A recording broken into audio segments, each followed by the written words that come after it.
Shalom, Bapak, Ibu, dan saudara-saudari terkasih. Salam sejahtera dan salam damai bersama Yesus Kristus. Marilah kita membaca, mendengarkan, dan merenungkan sejenak firman Allah.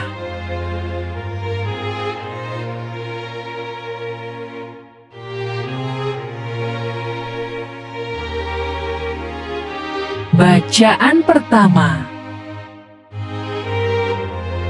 Bacaan dari surat kedua Rasul Paulus kepada jemaat di Korintus. Tetapi, harta ini kami punyai dalam bejana tanah liat, supaya nyata bahwa kekuatan yang melimpah-limpah itu berasal dari Allah, bukan dari diri kami.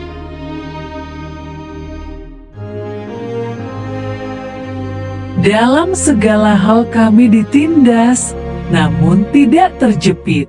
Kami habis akal, namun tidak putus asa. Kami dianiaya, namun tidak ditinggalkan sendirian. Kami dihempaskan, namun tidak binasa.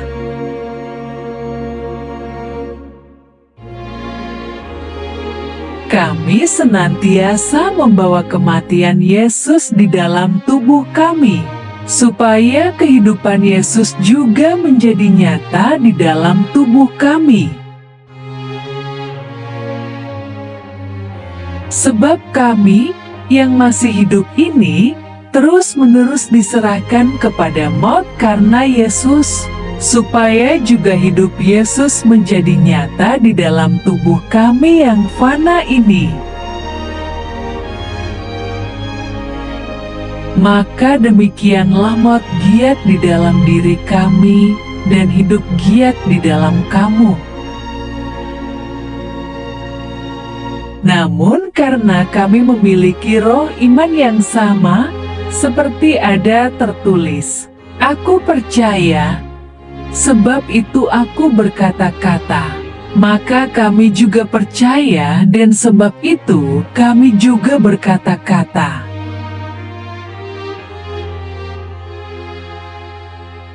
Karena kami tahu bahwa Ia yang telah membangkitkan Tuhan Yesus akan membangkitkan kami juga bersama-sama dengan Yesus. Dan Ia akan menghadapkan kami bersama-sama dengan kamu kepada diri-Nya.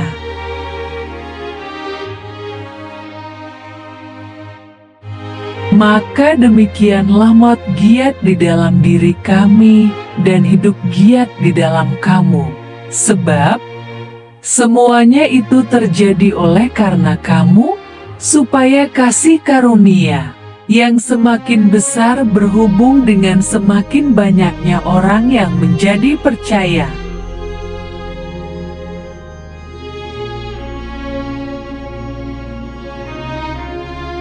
Demikianlah sabda Tuhan. Syukur kepada Allah.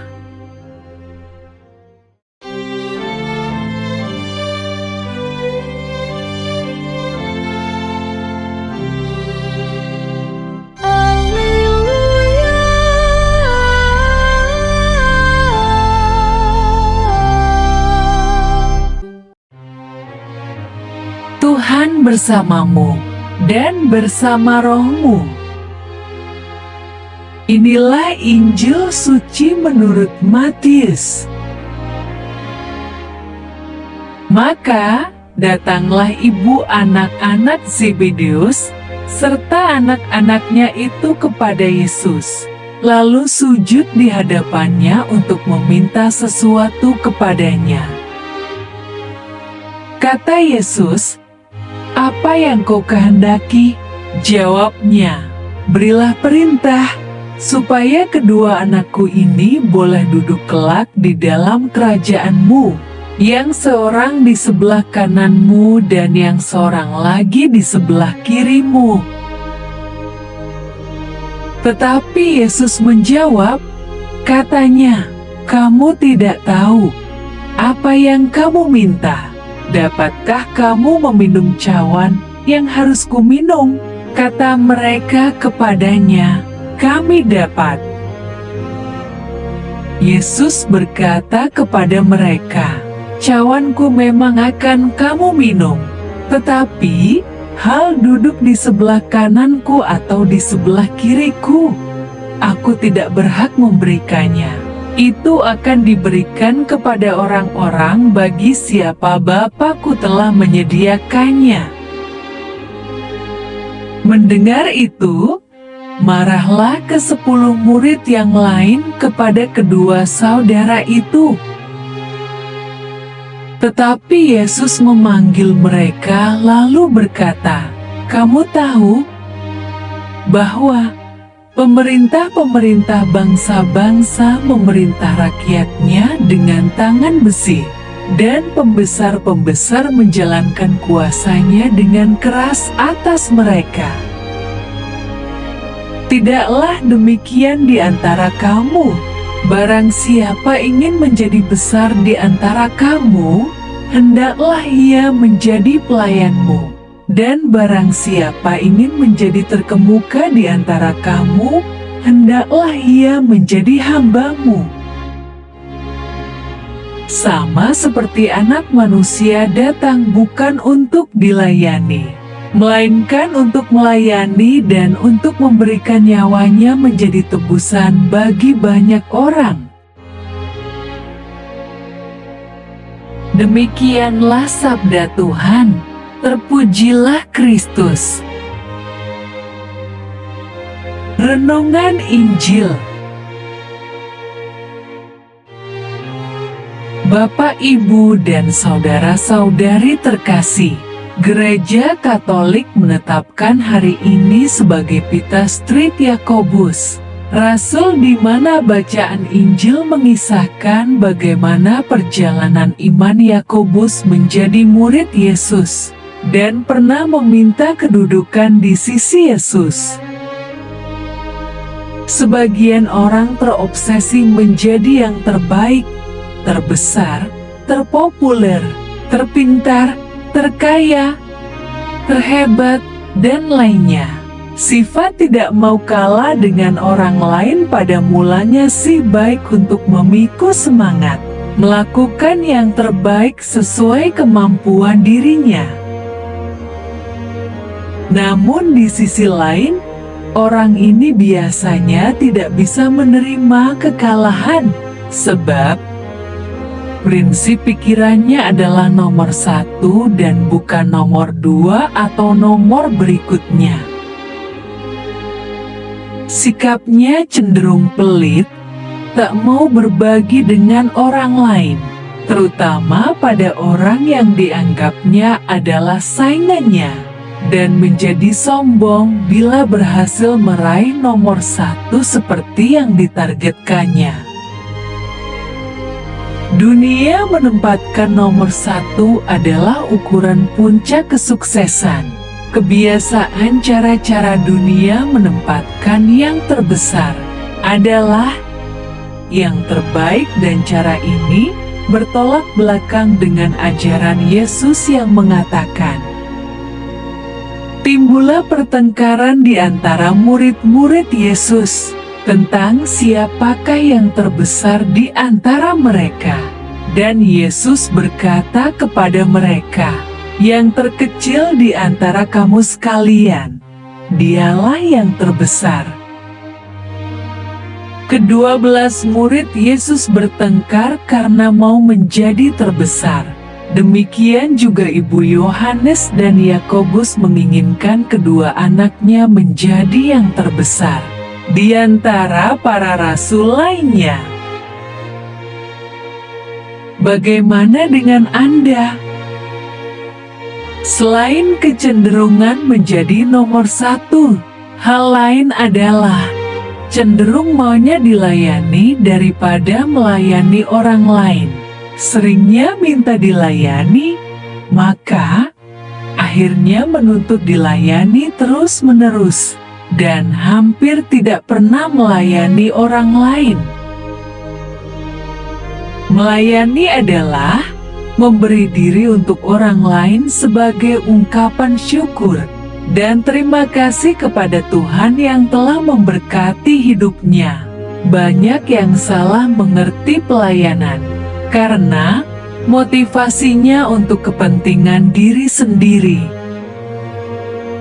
Misalnya, pelayanan dilakukan supaya ia dikenal banyak orang atau popularitas, dan seringkali dengan tujuan bisnis atau memasarkan produk kepada sesama tim pelayanan, bahkan kepada orang yang dilayaninya. Pelayanan atau melayani artinya bertindak sebagai pelayan yang melayani orang lain dengan merendahkan diri, bahkan sampai rela berkorban diri. Dan dalam keadaan sebagai manusia, ia telah merendahkan dirinya dan taat sampai mati, bahkan sampai mati di kayu salib.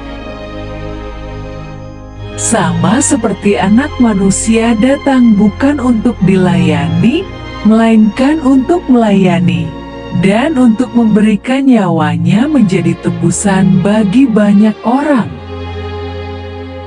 Inilah yang Tuhan kehendaki untuk kita lakukan pada orang lain, yakni melayani dan bukan dilayani.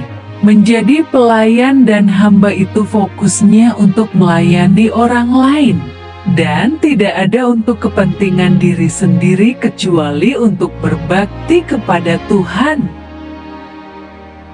Apapun juga yang kamu perbuat, perbuatlah dengan segenap hatimu, seperti untuk Tuhan dan bukan untuk manusia.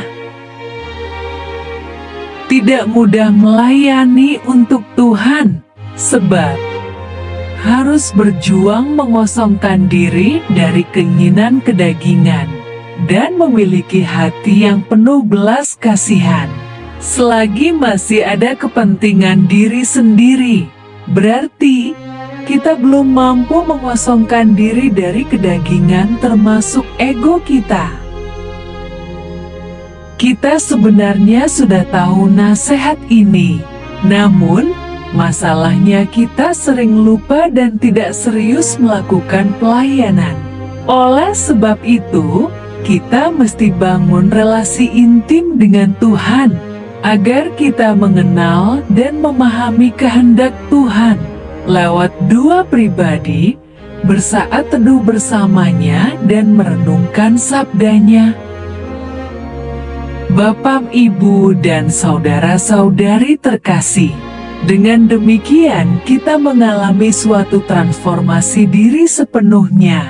Dari semula berpusat pada pemenuhan diri sendiri yang maunya dilayani oleh orang lain, dan sekarang kita mau memberi bahkan rela berkorban untuk melayani orang lain. Marilah berdoa. Allah Bapa, sumber pengharapan, Engkau telah mengikat perjanjian dengan semua orang melalui Yesus yang terurapi. Semoga kami selalu berpegang teguh pada Dia dan berkembang menjadi umat yang patuh setia.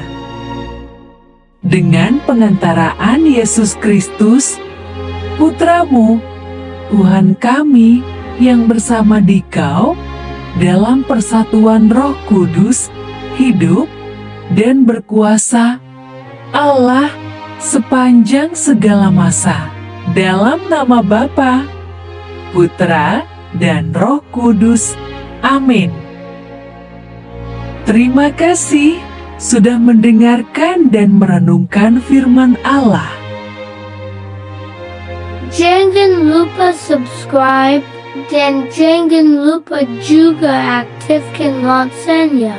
Terima kasih, Tuhan Yesus memberkati.